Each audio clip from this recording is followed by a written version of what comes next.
कुरुंदवाडमध्ये कुस्ती संकुल बांधकामासाठी जुन्या गंजलेल्या सळीचा वापर होत असल्याने पुन्हा एकदा कुरुंदवाड नगरपालिका प्रशासनाचा कारभार चव्हाट्यावर आला आहे। शहरातील तबक उद्यानात हे कुस्ती संकुल उभारण्यात येत आहे।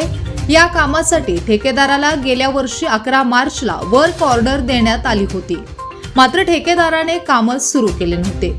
अखेर 13 फेब्रुवारीला नगरपालिकेने नोटीस बजावल्यानंतर ठेकेदाराने काम सुरू केले, मात्र या कामात निकृष्ट दर्जाचे साहित्य वापरले जात असल्याचा आरोप होत आहे। तबक मैदानमध्ये जे कुस्तीचं हार बांधण्यात चाललेला आहे, त्या सगळ्या जुन्या साड्या वापरून ती डबरं काढलेले परवा ते कोरगं पडलं तर माझ्या कानावर आलं। आज मी स्वतः पाण्यात बघितलं, माझी परिस्थिती झाली, बुडलो असतो मी, थांबलोय। तर हे कामाची पूर्णपणे चौकशी झाली पाहिजे। कोण टेंडर आहे मला माहीत नाही, काय या सगळ्या कामाची चौकशी होऊन मला काय टाकावं अशी सामाजिक मागणी आहे।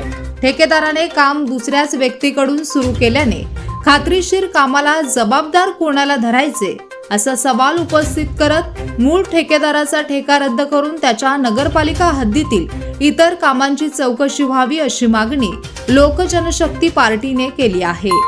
हा ठेका जे अक्षय शाह म्हणून या नावाच्या ठेकेदाराला दिलेला आहे, हा अक्षय शाह याने जे ठेका घेतला ह्याचे सळे बघितला तर सगळ्या सळ्या गंजलेल्या आहेत, भंगाराची सळ्या वापरल्यागत झालेला आहे आणि एक वर्षाच्या आत हा पूर्ण करायचा तो हॉल हे बांधकाम पूर्ण करायचं ते अद्याप हे बांधकाम पूर्ण झालेलं नाही, त्याची मुदत संपलेली आहे। तरी ह्याच्याकडून ह्या इसमाकडून ह्या ठेका काढून घेण्यात यावा, ह्याच्या सगळ्या जे कामाची पूर्ण चौकशी व्हायला पाहिजे, सगळी सखोल चौकशी व्हावी व ह्याच्यावर काळ्या यादीत टाका, ह्याला कायदेशीर ह्याच्यावर कारवाई व्हावी अशी आज मी मागणी लोकजनशक्ती पार्टीच्या वतीनं रामविलासच्या पार्टीच्या वतीनं मी मागणी करत आहोत आणि लवकरात लवकर हे काम ह्याच्याकडनं काढून घेऊन हे लवकरात लवकर दुसऱ्याला काम देण्यात यावी अशी मागणी मी करीत आहे। BPN साठी कुरुंदवाडहून उमेश माळगे।